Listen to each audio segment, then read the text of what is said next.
Praktek bioteknologi konvensional, cara membuat keju untuk memenuhi tugas ujian akhir semester mata kuliah konsep dasar IPA.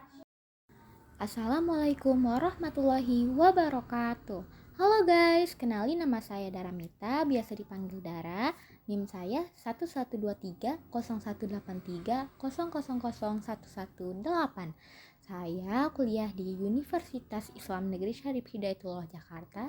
Salam kenal guys, jangan lupa di like ya. Nah, jadi di sini saya akan membuat produk bioteknologi pangan konvensional yaitu keju. Sebelum masuk ke cara pembuatannya, saya di sini akan membahas sedikit cuplikan tentang bioteknologi konvensional, sejarah keju, pengertian dan jenis keju, tahapan pembuatan keju, dan terakhir tutorial membuat keju. Apa itu bioteknologi konvensional? Jadi, bioteknologi konvensional merupakan bioteknologi sederhana yang menggunakan mikroorganisme berupa bakteri dan jamur untuk mengubah bentuk atau kandungan dari produk tertentu. Salah satu contoh produknya yaitu keju. Apa sih cikal bakal terbentuknya keju? Pada zaman dahulu, sekitar 7.000 tahun lalu di daerah Mesopotamia, atau sekarang dikenal Irak, hiduplah seorang musafir yang akan bepergian melewati padang pasir. Sebagai perbekalan, ia menyiapkan susu yang dibungkus dengan kantong yang terbuat dari perut domba kering. Setelah melakukan perjalanan beberapa jam, lalu ia kemudian berhenti dan hendak meminum susu yang telah disiapkannya. Namun, dia terkejut ketika melihat susu yang disiapkannya terpisah menjadi bagian padat atau dadi, yang disebut curd, dan bagian cair atau air dadi sebagai whey. Nah, dadi merupakan cikal bakal terbentuknya keju. Keju merupakan produk pangan konvensional hasil dari fermentasi asam laktat. Keju merupakan bahan makanan yang dibuat melalui fermentasi susu dengan cara yaitu susu diasamkan untuk memisahkan zat padat dalam susu melalui pengentalan atau koagulasi dan dipadatkan menggunakan mikroorganisme. Mikroorganisme dalam pembuatan keju antara lain bakteri Lactobacillus lactis, Lactobacillus casei, dan Streptococcus thermophilus. Nah, mikroorganisme ini dapat mengubah laktosa menjadi asam susu atau asam laktat. Keju berdasarkan tingkat kepadatannya terbagi menjadi 5. Pertama, keju sangat keras, contohnya keju parmesan. Kedua, keju keras, contohnya keju cheddar, Swiss, dan Hazer. Ketiga, keju semi keras, contohnya keju Roquefort. Keempat, keju setengah lunak, contohnya keju Limburger. Kelima, keju lunak, contohnya keju Camembert. Proses pembuatan keju terdiri dari beberapa tahapan, diantaranya pasteurisasi, pengasaman, penambahan enzim rennet, dan pematangan keju.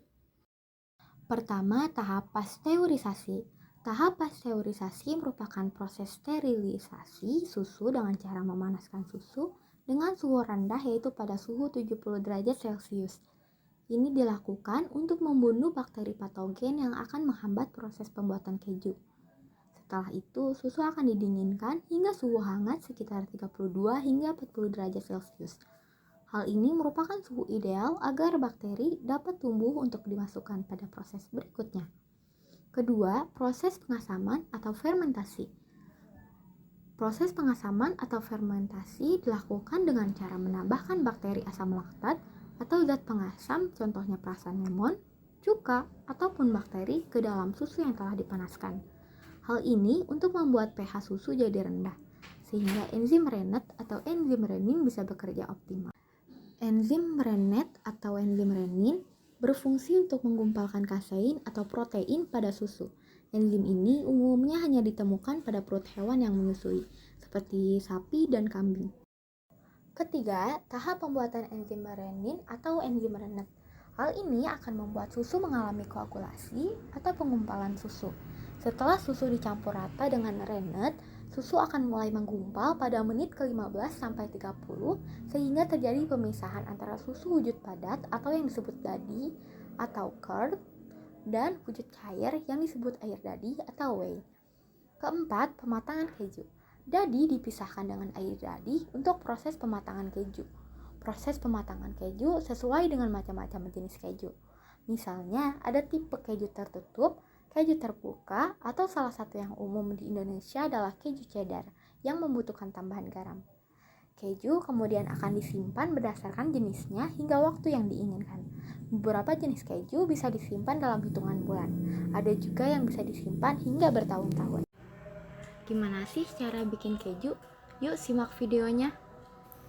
Alat dan bahannya ada piring, sendok, panci, susu UHT, garam, ada cuka,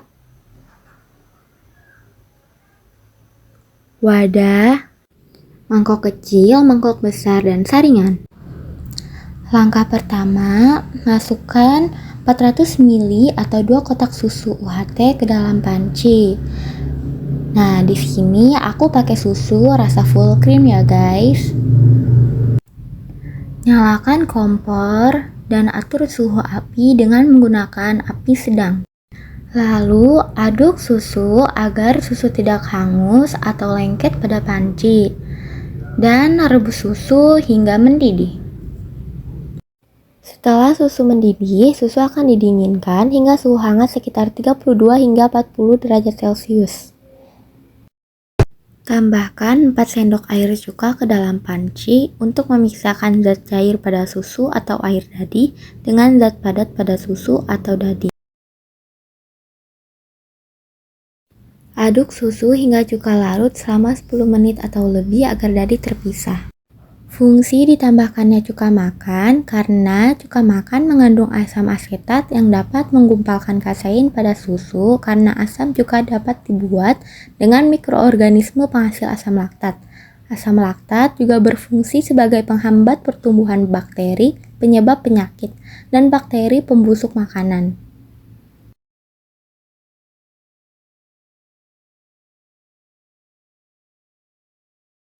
Setelah dadih menggumpal, saring menggunakan kain bersih atau saringan dan peras air dadih hingga tidak ada lagi air yang keluar. Hal ini dilakukan untuk menyaring dadih dari cairan dadih. Setelah dadih disaring, maka akan didapatkan 1 mangkuk besar air dadih atau whey dan 1 mangkuk kecil dadih atau curd. Tambahkan 1 sendok teh garam pada dadih yang sudah dikumpulkan. Lalu aduk secara merata.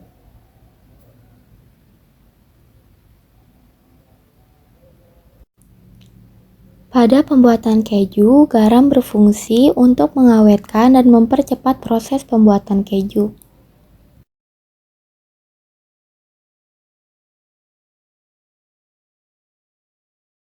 Setelah garam tercampur rata, masukkan dadih ke tempat percetakan keju.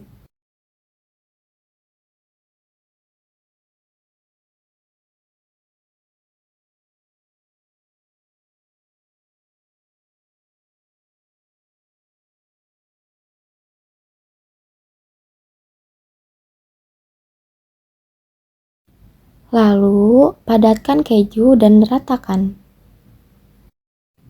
Dalam artikel dikatakan cairan dadih atau whey dapat dikonsumsi untuk membantu melancarkan metabolisme dalam pencernaan dan sangat baik untuk rehidrasi setelah olahraga. Namun di sini saya akan membuangnya. Setelah keju dipadatkan, tutup rapat wadahnya. Nah, di sini saya merasa kejunya kurang penuh, jadi saya memutuskan untuk membuat kembali 400 ml.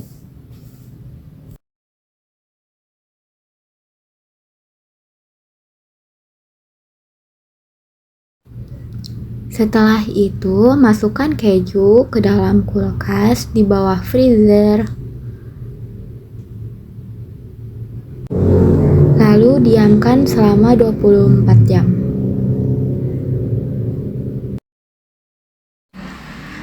Setelah dimasukkan ke dalam kulkas, keluarkan keju dan tara, keju sudah jadi.